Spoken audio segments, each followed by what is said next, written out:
Good afternoon, everyone. My name is Lucy Pierpont. I'm the Marketing and Special Events Director at the Kent Memorial Library. On behalf of the Cornwall Library, the House of Books, and Kent Memorial Library, it is my pleasure to welcome you to this special book talk, virtual signing and conversation between Roxana Robinson and Honor Moore. Helping us tonight is our technology point person, Amanda Myers. Thank you, Amanda. We have some rules of the road for the best possible viewing experience. Number one, please mute and hide your videos for tonight's presentation. If you are experiencing technical difficulties, please type it in the chat and Amanda will connect with you to troubleshoot. We will save time at the end for question and answer. If you have a question, please type it in the chat and we will ask the question on your behalf. And now it's my pleasure to introduce you to Ben Ryback, who is the General Manager of House of Books.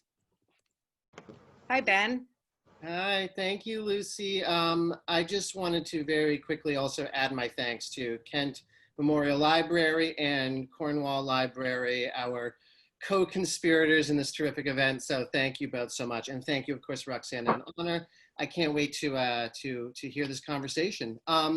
First, just a couple things. House of Books is an independently owned bookstore in Kent, Connecticut. It's been open for more than 40 years now. We feature a mix of literary fiction, general interest nonfiction, kids books, gift items, and so on. And we have all of our inventory online, able to browse just like you're in the bookstore at houseofbooksct.com/bookshelf. If you are interested in a copy of either Roxana's book or Honor's book, we have, of course, Roxana's Dawson's Fall and Honor's Our Revolution. House of Books will have signed copies available. So please purchase one through the link you see on the right side of the screen there. I always point for some reason, even though you can't see what I'm pointing to. It's houseofbooksct.com/more Robinson to buy a book or to buy two or to buy five, because signed books make great gifts, right? So thank you all so much for coming, and back to you, Lucy. Thank you, Ben. It is such a pleasure to introduce Roxana Robinson. She's the author of 10 books, 9 works of fiction, and the biography of Georgia O'Keeffe. Her work has appeared in The New Yorker, The New York Times, The Atlantic, Harper's, Best American Short Stories, and elsewhere. She has received fellowships from the NEA and the Guggenheim Foundation. She teaches English literature in the MFA program at Hunter College. She spends part of her time in Cornwall, where her mother's family has long lived. Her new book, Dawson's Fall, is a biographical novel about her father's Southern family, exploring race, principle, and history.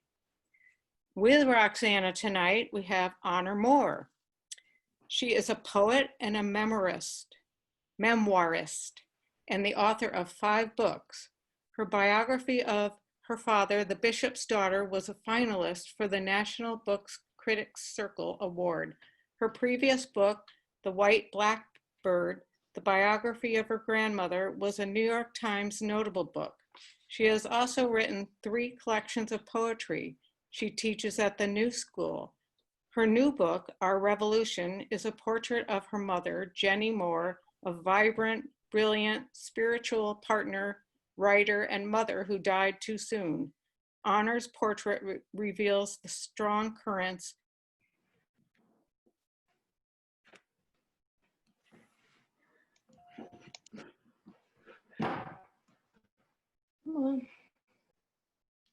Come on back. Try it again. Try it again. My pleasure to welcome you both, Honor and Roxana. Okay. Thank you.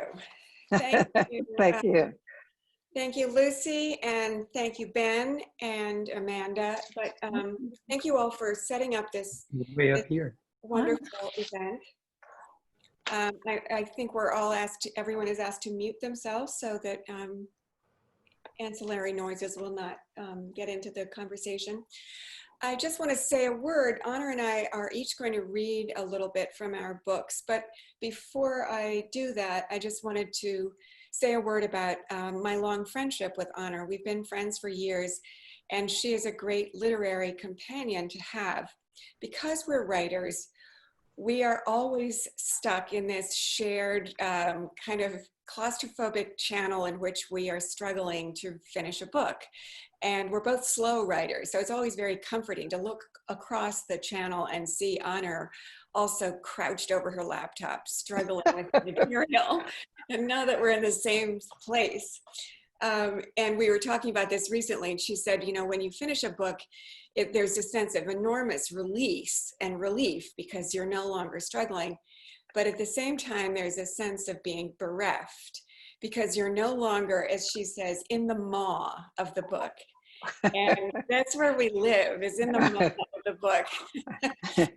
And in these books, this time we were both writing about certain shared topics and themes. We both wrote about family narrative, about personal history, religious principles, and racism. And you'll hear a lot of, we'll talk a lot about Honor's book, but I'll just say my own parents both converted to Quakerism, and my father left the practice of the law to become a teacher, and he spent the rest of his career as the head of a Quaker school. So my parents' lives were based on notions of religious principle and social justice, and there are very similar themes in Honor's life and her work.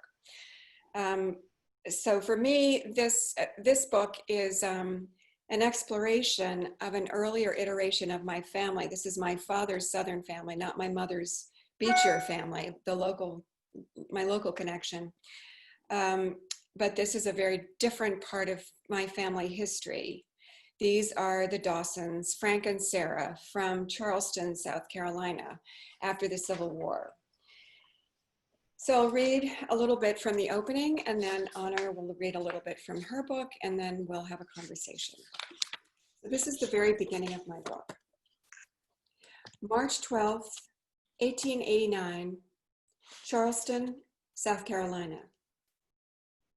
He wakes as he is falling. He feels himself plunging into space, a great wheeling emptiness below. He's been on the edge of a cliff, grappling with a man trying to shoot him. Dawson grabs him, wrestling for the gun, but he wrenches away, pulling Dawson off balance. The man presses the gun against Dawson's chest. He hears the great enveloping sound of the shot. Then he feels the sickening shift beneath his feet as he loses his grip on the world. As he falls, Dawson grabs the man's shoulder to save himself, but instead, he pulls the man over with him. They fall together, still grappling, as though holding on to each other will help. Dawson's body is clenched and tight, muscles still focused on what he just had, solid ground beneath him. But instead, there is this, the long drop into whistling black. That's where I'll stop. Wow, what a beginning. I'm going to read sort of from toward the beginning. My mother collected relics of the female past, framed embroideries of Victorian peens to motherhood, stitched samplers and the like, which she hung in the downstairs bathroom or on the way up the stairs right next to photographs of my father marching with Martin Luther King, or of herself posing with some of the street kids she worked with in Jersey City. She liked the irony. She was a bishop's wife and mother of 9 who didn't look the part, who wore bright colors and net stockings. The prize of the collection was a print Currier at Ives published in 1850 called Life and Age of Woman. Woman's life begins in her mother's arms, and 1 step up the Archwood stairs, she's a girl with a doll. 2 steps and she's marriageable, holding an embroidery hoop. Next, she's a bride, hair streaming to her waist, then a young mother with an infant. At the apex stands the matron in her prime wearing black, a white tea towel over her arm. This is the last we see of woman standing fully upright and the last of her crowning glory as all four women on the descent, holding keys on a ring, bending over a cane, knitting, rocking, wear white ruffled caps that cover their hair. This life cycle had nothing to do with me. This was 1973 and I wore my hair down nearly to my waist. Would I even enter into marriage, an institution of which, after 3 years of consciousness raising, I was increasingly skeptical? My mother rarely wore black and would have framed the tea towel, but otherwise she was certainly as upright and confident as the matron at the top of the pyramid.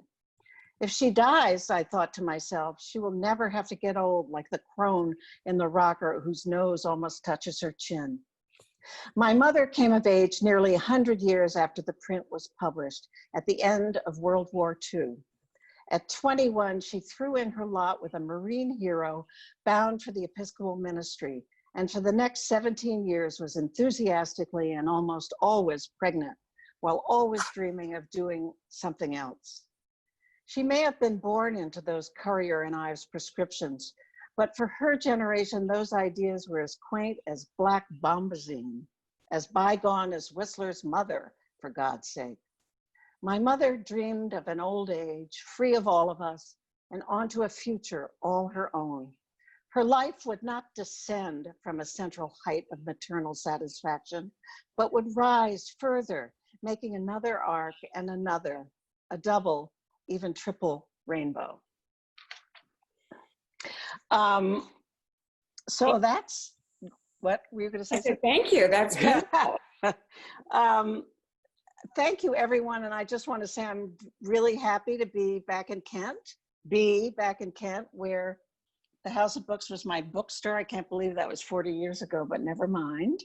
It used to be the post office, the building they were in when I was there. I don't know whether they've moved or you've moved or we've moved. But anyway, I'm very happy to be here and very grateful to Lucy and Amanda and Ben and Roxana who invited me to do this. And I just reread Dawson's Fall, and it was somehow, I don't know, somehow maybe because I've been alone for so many months since I first read it, it had this very vivid, intense effect on me. It's a very creepy, I would say, story, but completely riveting. And I was fascinated because Roxana draws on family documents and documents of the time, as I do in my book.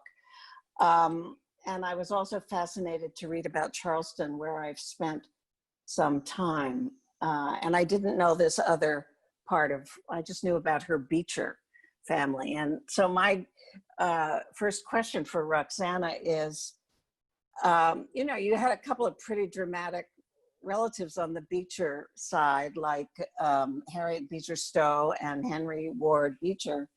What prompted you to choose the Dawsons? You know, it's funny. I always thought I should write about Henry Ward Beecher. Harriet Beecher Stowe seemed sort of too public, too well researched, too well described. There's too much scholarship around her already for me to feel that I could add anything. But I sort of always thought I should investigate Henry Ward Beecher and find out for myself whether he was what he was like. But then something funny happened, and Honor, you will recognize the way that these paths move. My parents moved out of their house, and the children went through the house and found all this family memorabilia. And there was a little tiny piece of wood, mahogany, I think, with a little note on it that said, "This is from the pew, one of the pews from St. Michael's Church before it was renovated." And it was my grandmother's handwriting, and I knew it was Charleston. They were married in Charleston.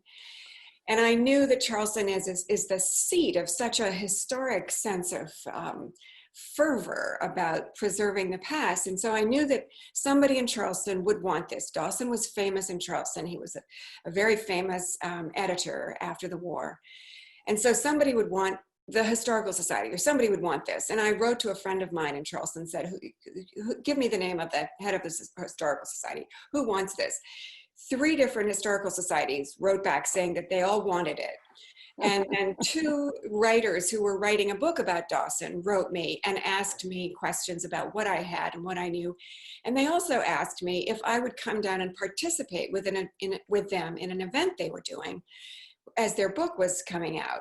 And of course, I couldn't say no to that. I had to go down and see them and Charleston. And because it's Charleston, everything in my great-grandparents' life is still there. Their house is there, his office is there, the street that he walked on is there, the man around the corner's house is still there.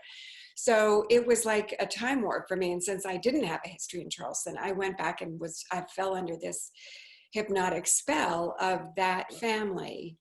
And it is a very dramatic story. It's famous in Charleston.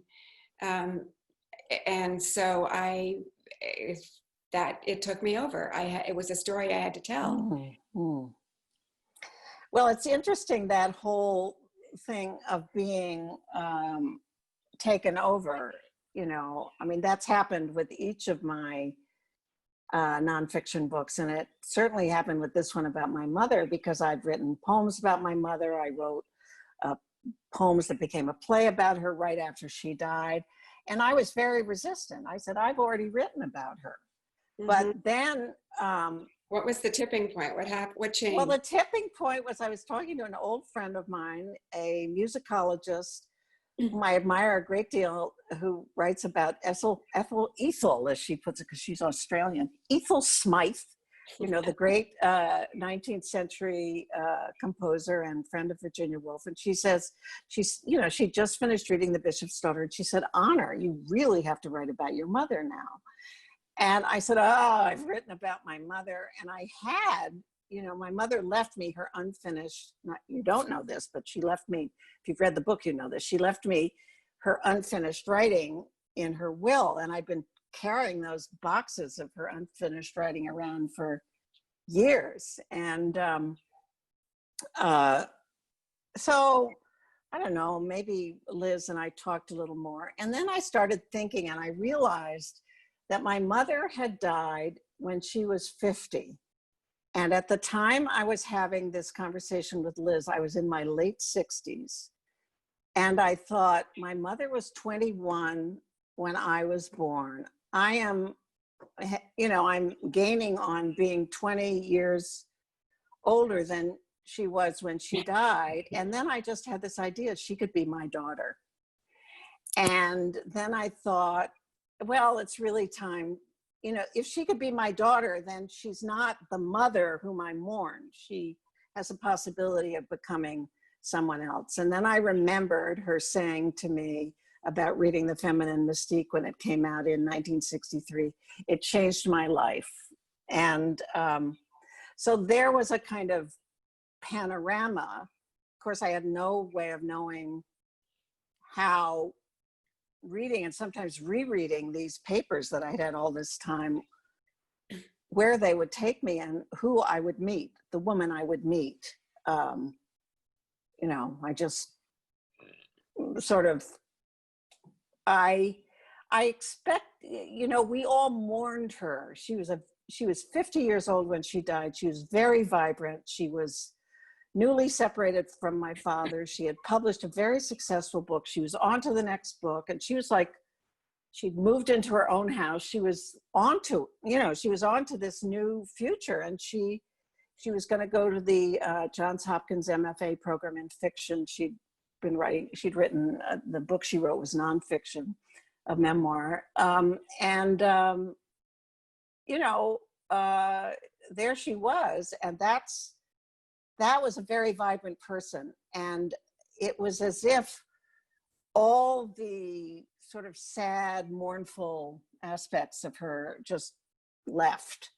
And one of my sisters said, "You gave me back my mother," So it was quite an encounter to meet this woman who was no longer my poor dead cancer, whatever, thwarted mother. So. Well, it's a wonderful book. I recommend it to all of you. It's so rich, Honor. It's so full of your own feelings about your family, which are beautifully described. It's also about, as you say, the feminist movement at mid-century and the way your mother found her way into that. And it's also about religious principle, which is not so much a part of contemporary discourse. Right. Do you want to talk about that? And I'm particularly interested in the Jersey City years. It's such a remarkable project for your parents to take on. It's extraordinary. Do you want to talk about what they did? Yes, they were. My father was in General Seminary, which is a seminary in New York City, after he came back from the war, and they had these pals, and they were sort of the the young and the restless at the seminary. And they invited a woman named Dorothy Day to come and speak. And Dorothy Day was the founder of the Catholic Worker, which was an organization. She came out of sort of the Communist Party. She was a girlfriend of Eugene O'Neill, and she had a conversion experience, and she worked with poor people. And they were completely inspired by her. And they began to work with kids around the seminary in Chelsea, which was then a Puerto Rican and Black neighborhood. And they had this idea one day. One of the other priests said, let's get a poor parish and ask some bishop to let us take it over. We'll work on for one man's salary, and the four of us will go. Well, they wrote letters, and my father, coming from great robber baron wealth, had enough money to support our family without a salary, and the two other guys split a salary and kept teaching. And it was a team of four. My mother was part of the team, which I hadn't really known until I, went into the papers and the research. And they found this parish in Jersey City, and they set about making it, it was a very sort of beautiful old brownstone church. It's still there, and it's still very vibrantly part of the neighborhood. And it had 8, white congregants. And by the time they left, it was an overwhelmingly multiracial congregation, and it had, they had started, activities for the kids, activities for the adults, summer day camp for the boy. It became a real community, became a multiracial community. And meanwhile, my parents and the other two priests, Robert Pegram, whose ancestor's name turns up in Roxana's book. It's definitely the same family. So weird. We're having their minds blown and changed, and they all became anti-racist people. And that was really, in some sense, the mission of the church. And I love your term, religious principles. I mean, I'm curious. It seems equally, maybe slightly less dramatic, but it seems equally strong for your father to have devoted his life for them to have converted to Quakerism, and for him to have devoted his life to running a Quaker school. So I'm curious to hear about that. It's not as dramatic, but my parents did something similar to what your parents did. And my father, who came from the most conventional kind of background, he went to St. Bernard, St. Paul's, Harvard, and Harvard Law, and he was meant to take over his father's law firm. He was meant to join it and then take it over. Right. And instead of doing that, once he came to New York and was practicing law, he left the law and moved to Philadelphia, which is where my mother was from, and began to teach. And then they both converted to Quakerism. So that was sort of one big shift, leaving the life they had known in New York and that certain kind of path of being a New York lawyer. But then he left Philadelphia and the family moved down to a settlement school in Eastern Kentucky, in the mountains of Eastern Kentucky, Oh, called wow. Pine Mountain. And that's where I was born. And they were there for 4 years teaching in this remarkable, idealistic mountain settlement school, which meant it was a boarding school. And it was founded in 1912 by a mountain person, dweller. And he said, the children of these mountains deserve something more than what they had. And all these children lived what they, as was described as up the holler.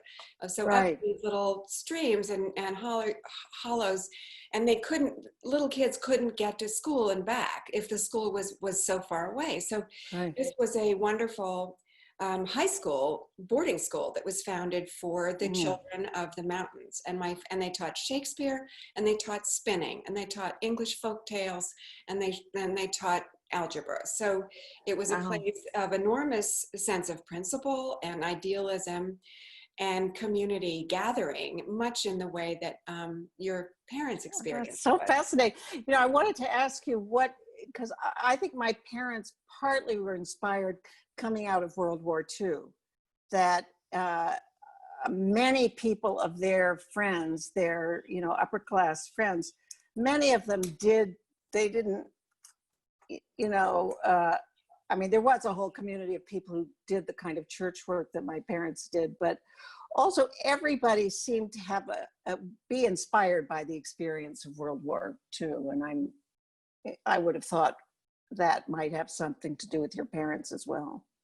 Well, by the time the war came along, my parents were older than yours. I'm the next to youngest. You're the oldest in the family. So, my father was born in 1908, and so by the time the war came along, he was already a teacher and a I parent see. and a father and a Quaker. And Right. he was not called up because of those things. He was then called up, and he was prepared to declare himself a conscientious objector, which he would have done. But he had the flu on the day that he was called up, and they postponed it for 6 months. And then by 6 months later, he was too old. So he was prepared to present himself as a conscientious objector because he was a Quaker, but didn't face that. But his father was in World War I. Was a colonel in World War I, and so there was certainly World War II focused everybody, energized everybody, and made you decide which side you were standing and who you were. Well, I'm interested in getting back to your book a little bit. I thought that Frank Dawson was an extraordinary character. I feel as if I know him, and I love how you present him. And he strikes me as a man of his time, involved in the contradictions of his time. I mean, when we talked on the phone, you talked about how his sort of reputation in the family was as a great liberal. And then your discovery in writing about him, and you had all this material, which is these great letters that they all wrote, and his newspaper, amazing. That he was a great liberal. On the other hand, he had enslaved people in his household. Oh, just one. Just one. Yeah. I mean, that was when he was in the war. Right. So that was it was like a Batman, but Right. I learned that I thought he was absolutely not involved, and I realized he had that. Well, I'm interested in how you went about that, because one of the things I think is really interesting about American history and really important to remember, especially now, is that people change. Your parents converted to Quakerism. My parents did. My mother had never met a Black person by the time she was in classes with other Black students at Columbia, and these people were very sheltered, and you know, I sort of wondered what Frank Dawson would have done had he lived, and how he would have dealt with Reconstruction and so on. So I wonder how it was for you discovering that he had this enslaved person. I mean, so I knew that Sarah's diary, her Civil War diaries were published. So I knew that their family had enslaved people in the household. I had already come to her family, her parents. Yeah. She was from Baton Rouge. Her father was a judge and a lawyer, and they had a lot of money, and they had 9 people living with them who were enslaved. And from her diaries, I got the kindest of narratives, and it's better than the other kind of narrative, but it doesn't really speak to the institution. But anyway, I had already come to terms with that. I knew that about her, but I held out this belief that Frank Dawson, since he didn't have any money and he came over to fight in the war, and he started out came from England to fight. Came from England. And in England, you have to remember that the way that the war was reported was on strictly commercial terms. England wanted cotton for their mills, their textile mills in the north. So they told the story of the Civil War as a brave struggle of the brave little southern states struggling against the boot of the northern bully. So that's why Dawson came. He thought it was a gesture of principle. He was fighting for principle. There are other things. He didn't have anything to do at that moment. And he thought he'd be back in 6 months. But he was educated by the young Confederate soldiers of his age and his background that he met on the boat. So he was given the Southern narrative completely without any digression, which if he'd grown up in this country, he would have been aware of other things, but he simply, it was like being brainwashed. But I still thought that then after the war, of course, nobody had slaves. So I thought he was clean of this crime. And he tells a funny story about how he became an American citizen, and it involved having a horse stolen from him by his servant. And his servant in the war was Black, and he called him his servant. And I started emailing, and this is the end of the book, and I started emailing other historians. I knew somebody who knew about it, and I emailed him. I said, what is this? And he said, write to so-and-so. He knows all about this kind of the Civil War, the mechanics of the military. And I said, so what does this mean, a servant? He didn't have any money. He couldn't afford a servant. He said, it means slave. They all had, they were called body servants. And it was, if you were an officer, you had a servant, and it was an African-American. So my last hope had failed, and I had to admit that even Frank, who was very principled and spoke out furiously against certain things, lynching, for example, he hated, and he spoke out about race, but he was also guilty of that crime. Yeah, well, what a history. It's this history. I have Margaret, the heroine of the White Blackbird, my grandmother, Also, her grandfather, who kept a diary. There's an entry in it in which he goes down to Charleston to decide, because he's trying to figure out what business to go into, and he considers the slave trade and decides against it, and decides to go into the railroad, which is, has its own problems. But, it was, and I was kind of shocked. It was like he considered going into it was like considering going into, now, are you going to go into the internet or, anyway, it's the history of this country. I wanted to ask you, since this is we've been talking about the similarities between our books, but how come you chose fiction rather than nonfiction, beyond the fact that you're a novelist? Yeah, so I went back and forth because I did write the biography of Georgia O'Keeffe, so I had written in that form and loved it. They're great, as you know, they're wonderful benefits of writing in that form. You can make it clear to the reader that everything you say is true and factually documented. On the other hand, there were 2 elements. I wrote many iterations of this book. And sometimes I wrote it as straight biography because there's so much material and because it seemed to me it was the narrative that was so important. It was for me to write this, set this down as part of American history. But there were two things that I kept missing as a biographer, and they were interior monologue and dialogue, neither of which is permissible for the biographer. You really, I don't think you have the right to put in dialogue because nobody remembers what was actually said. No one who says they remember word for word. And dialogue is the most powerful, the most fluid, the most exquisitely flexible form of communication. And for a novelist, it's essential.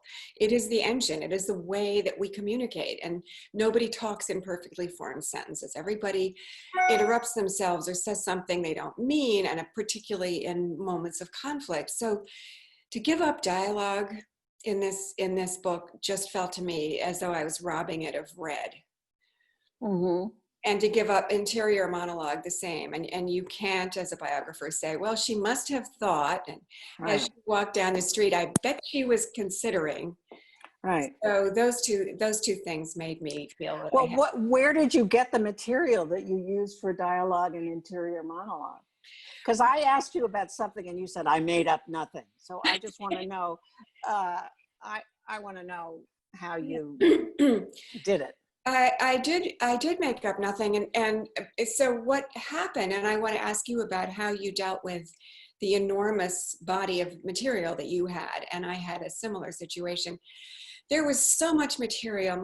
My great-grandparents wrote letters, as everybody did in that generation. There were so many letters. There were diaries. He published his memoir of the war. There were letters to his parents all through the war that miraculously came back from London and are now at Duke.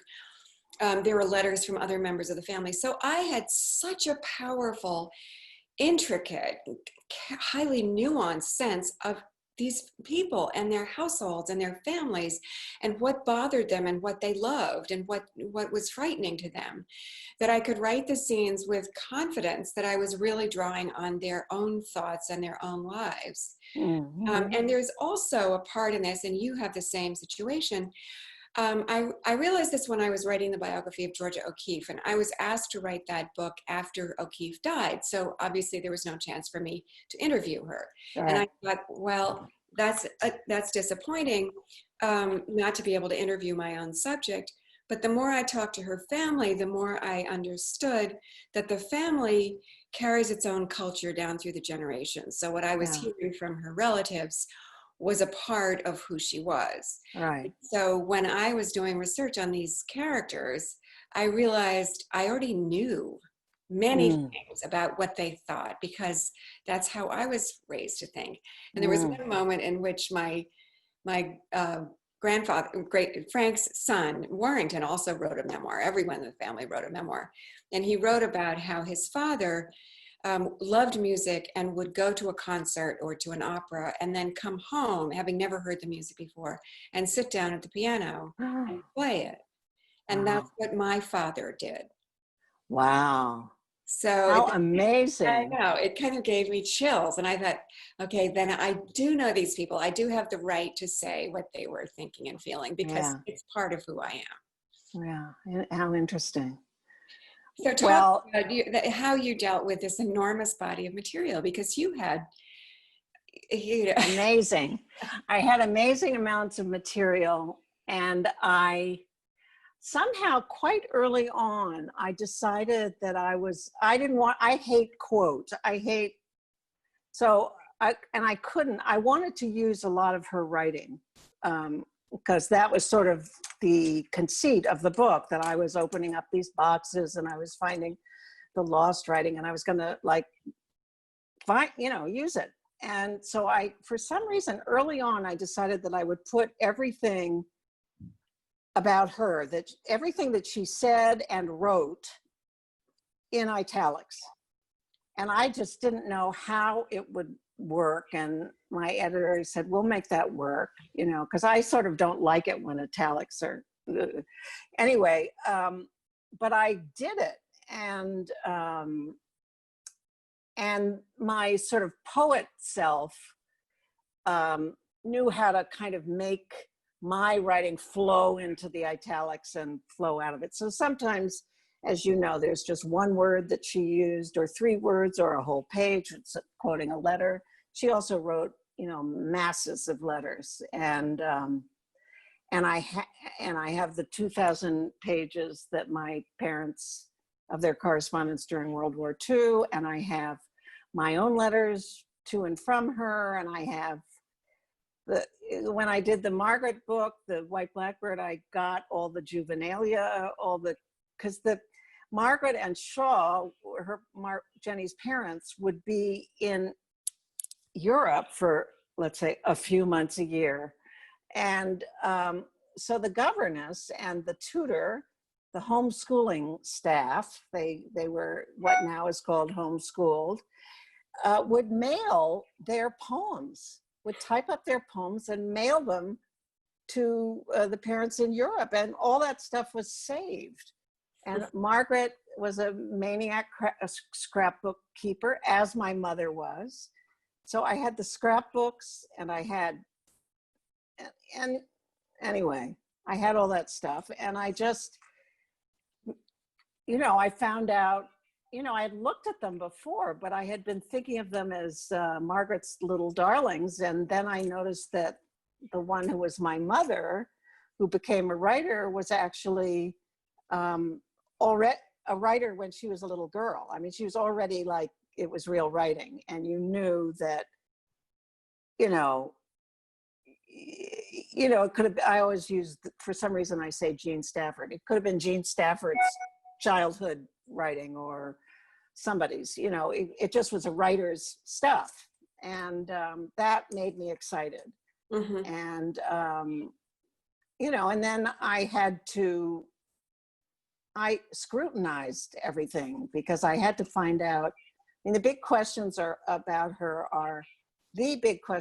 is why 9 children? And it was really out of studying her writing and realizing that she went from writing fiction in college to writing letters to my father, which were incredibly narrative, to making scrapbooks of their family life. And then the children were a kind of form of narrative. I mean, they were and that perception came, I was at a writer's colony, and I was trying to figure out, my mother, you know, one day sat down and started writing a book. And I thought, oh, well, I always sort of thought that she had just suddenly started to write. And then I realized, you know, that the history that I've just laid out had happened. And I also realized that I was like, what was it like for her? What did she need writing for? And then I realized it's a kind of solitude, and it's a kind of privacy, you know, that one has with oneself, the process of writing. And then I thought about the I voice. You know, she's suddenly writing as an I, and I thought, I went back to her book, and I tried to find where she started using the word I, and she used it describing her irritation with how the men were not pulling their weight in the housekeeping, because they all lived in one house. Shocker. And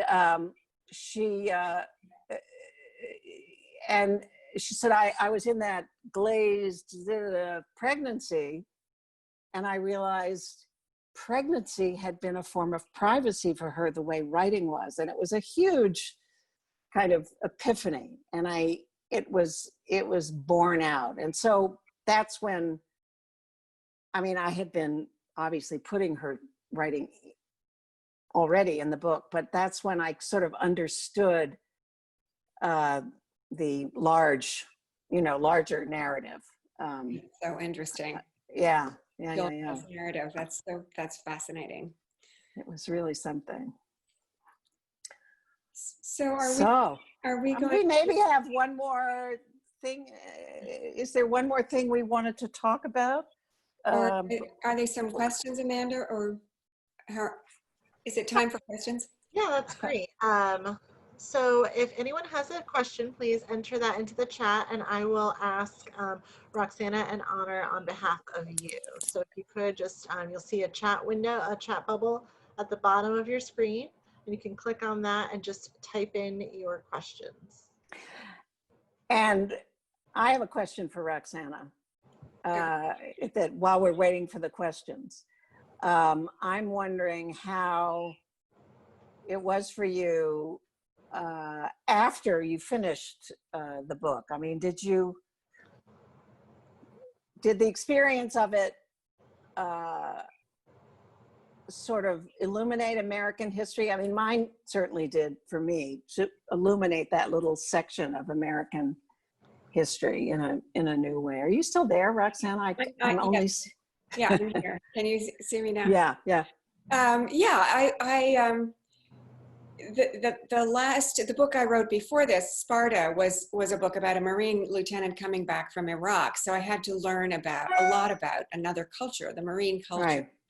And in this one, which I would never have learned about otherwise. And in this, I had to learn about the aftermath of some about the Civil War itself. And I was, of course, daunted by this. I mean, there are people who spend their whole entire careers studying the Civil War, which I didn't have time to do. So I focused on first-person narratives, and I focused on the particular period, this one 10-year period, and with Dawson at the center of it. And it was, yes, it was completely illuminating. And to find your own family's place in the history of the country it makes you see the history of the country in a completely different way. And I had thought that I was writing about my family, and I came to realize that I was writing about my country and learning what it would have been to be a white person living in the South before the Civil War, and how if it was possible to be a person of principle, which many people felt they were, and still be part of an inhumane system. So I had to find my way through these incredibly complicated philosophical narratives, as well as reading some things that were terrible to read, but it's time, right? It's time to face what our family has done and what the country has done, and to take it head on. So yes, for me, it was a revelation, and it must have been for you as well, reading that. Well, for me, part of it was sort of that generation of women. I mean, I always, I was reading, that generation of women, the women who were sort of born in the 20s, like between 1915 and 1925, who were the Betty Friedan generation. And I sort of didn't realize how, my mother was a very privileged woman. Money was not an issue. She was very well educated. What was she doing in the kitchen? And all the time. And because she didn't really want to have much help. She didn't want to have quote unquote servants the way her parents had. So she learned to cook, and she, once in a while had a babysitter, and once in a while had a cleaning person. Then I find this excruciating diary entry when, I don't know, she's in her 40s, and she says always, and she through a complicated and series of events, she ended up spending a couple of months in Payne Whitney, the mental hospital Payne Whitney, chiefly from exhaustion and not having recovered fully from an automobile accident and so on. And then toward the end of her life, but it was a renewal for her.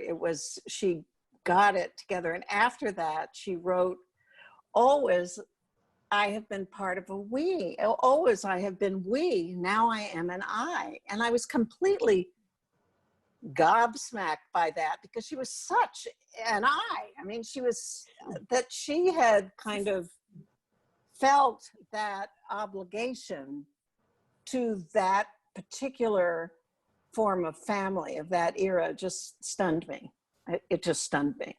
and it gave me a new sense, a new sympathy for that generation, you know, that they were imprisoned. Have you, or do you see a question emerging? Yes, yes. So we do have a couple of questions. So one question Great. that I'd like to ask is, throughout your process of writing each book, what were your biggest challenges or discoveries that were shocking to you? Obviously, Roxana, you had a lot of interesting discoveries of your own, but what challenges did you have while developing the books?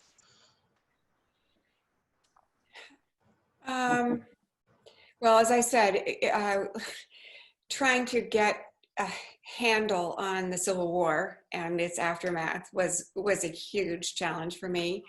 I think Honor and I both share the sense of an overwhelming amount of material to deal with, Right. archival material. And then, you know, if you write about your family, it's a very complicated process. You are dealing with, you have to understand what your own preconceptions were as you start the project, and those preconceptions may be the premise for the whole book, which you then have to throw away. As Annie Right. Dillard says, you have to take a big sledgehammer to the retaining wall. That's good. So you have to be ready to throw out everything you've done, or you throw out your understanding of everything you've done, and then start over from a different point of view. So it was like climbing up an avalanche. I mean, I never knew where my foot was going to land, or how I was going to deal with the next Right. handhold, or if I was going to be overwhelmed and swept down the mountain. Yeah. Really struggling Right. from your own perspective versus the actual reality. Yeah, well, it's this thing of these, in spite of the fact that a book is nonfiction, which, you know, if you're not a writer, what you think is, oh, they have the story, they just have to write it down. But actually, no. I mean, or a historical novel, you know, it's not writing it down. It's, you know, it's working your way through it, because you have to understand, you have to make sense of it. For your, nothing makes sense if you just write down what happened, because what you think happened, because what you think happened is never the truth, really. It's never the complexity. It's never nuanced. It never involves the interior lives of the people you're writing about somehow. So I like climbing up an avalanche. That's good. That's good, Yeah. Roxana. But I felt I was in a miasma all the time, because part of it was like a man's life, my father's life, my relationship with my father, who lived until he was 83, so that was different, was like one loop, one kind of, I don't know what word one arc. Whereas my mother was like 8 arcs. It ended up having 8 sections, this book, and each one was reinventing the wheel, because each part of her life took place in a different time of history. Each part of her life took place in a different part of her, in a different place. You know, and it's that, you know, was that kind of Currier. I feel that I ended up kind of reinventing the Currier and Ives from my own, you know, mother's life. But it was like that, you know, first she's a girl, then things happen to her that happen to girls. And so what did she do in that? And what does she do as a young woman? And what does she do on the marriage market? And each thing had to be figured out, and it was endless and complicated and difficult and great. I mean, really, really, really satisfying. I mean, sometimes we sound like we complain, but there's a great satisfaction when you finally feel that you've gotten it and gotten it right. So we have another question in the chat. What are you both currently working on? Roxana, you want to go first? I never talk about the book I'm writing, so I'm sorry. Thank you for asking, but I'm not going to answer. But you are working on Oh, it. you are writing, right? I am writing something. Yeah. Well, I have the easy answer, which is that alongside Our Revolution, I was working, collaborating with Alex Kate Schulman on an anthology of second wave feminist writings for Library of America. And the book will be out in February, and it's called Women's Liberation, Feminist Writers Who Inspired a Revolution and Still Can. And the idea of it is it goes from Betty Friedan to Susan Faludi and their head notes and an introduction and so on. And it tells the story, not with the poems and fiction, but with the manifestos and essays and so on of the evolution of second wave feminism. And that story is full of surprises also. So it's like I'm having, I don't know, twins or something, you know. It was really, that was another sort of amazing thing, was getting the information that I needed for the book about my mother while working on another book. I mean, part of the information, but the sort of feminist story. So I will say, this is not something I'm working on now, but my biography of Georgia O'Keeffe is being reissued this fall. Yes. By Right. Brandeis University Press. And what's been fun is they asked me to write an introduction to it, which I had never done with the first book, because I had this sense of scrupulous division between the writer and the subject. And I never wanted to put myself in the book in any way. It was always about Georgia. It was not about me. But then I read Deirdre Baer's fabulous book, Parisian Lives. Which Oh, is what a great book. it's the Oh. best book. It's just wonderful. It's about the way she wrote the biographies of Simone de Beauvoir and Beckett.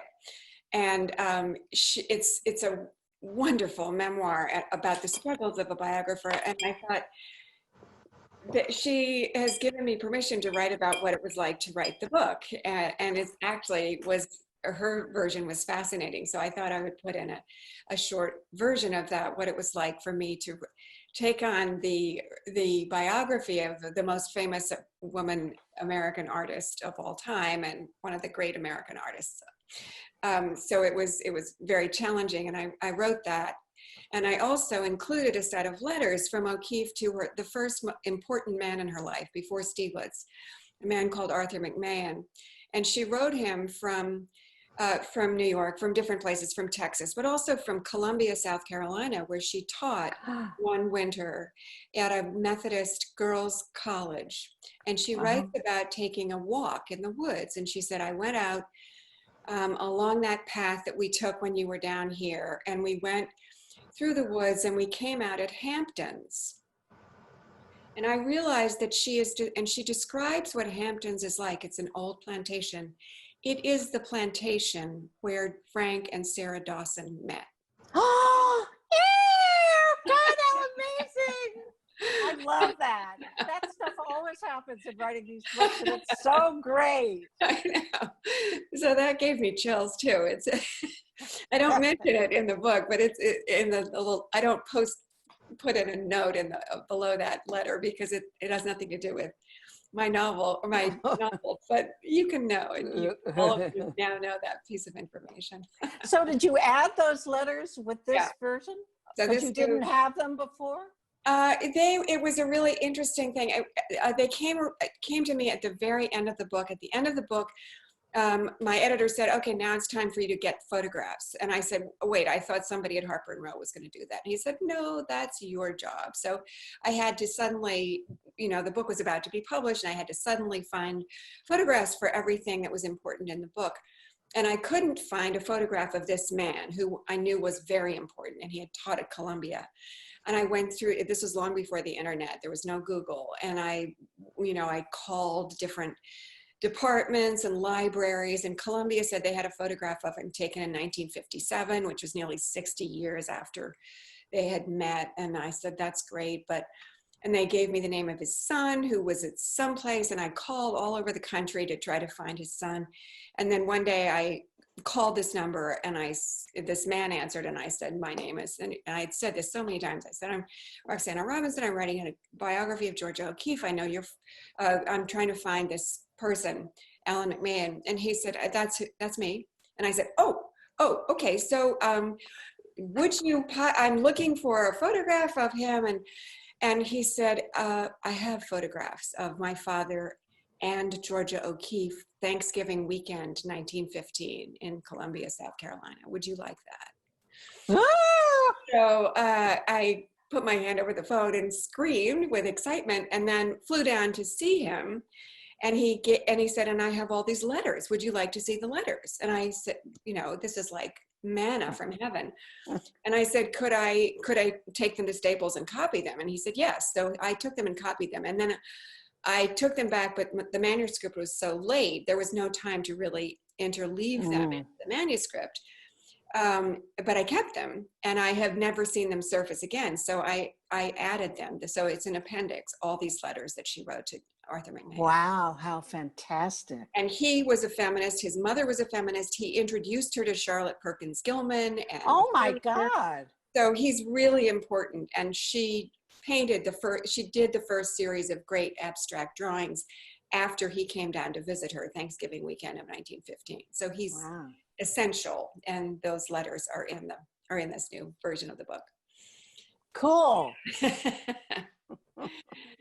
Wonderful. If anyone has any other questions in the chat, that would be great for you to get that question in the chat now, so then we can still ask Roxana and Honor. So here's a question that was sent to me. It's for both of us. Has the experience of writing this book affected the direction that future books may take? Honor, do you have an answer to that? Well, I think that each book, I don't know about you, but each book affects the next book, right? I mean, and I feel that in this book, I did, somehow it's layered and complicated in a way different from the earlier two books. And so I think, God help me that I'm going to have to go back into that mall, but I think that yes is the answer. But I also think one doesn't know exactly how a previous book is going to affect the next book before you're like halfway through the next book or really into it. And you think, oh, I know how to do that because I did that in the White Blackbird, but and then the other thing is you get a clearer and clearer sense of what your subject is as a writer. Each time you do a book, it has become clearer to me what I care about and what I want to write about, and so on. And I also think it affects you in ways that you aren't aware of, that Right. you now know something in a way that you never knew it before, but you aren't aware of that until you finish the next book, and then you realize your way of approaching things is different now because you know something you didn't know before. Right. So have we said everything we need to say? I just want to thank everyone who came to this, because it was really not a question, but what an exciting exchange. That's nice. But it's been so much fun to talk to you, Roxana, about this stuff. Because we can't do it in person. I know, but this is the new person. This is the new in person.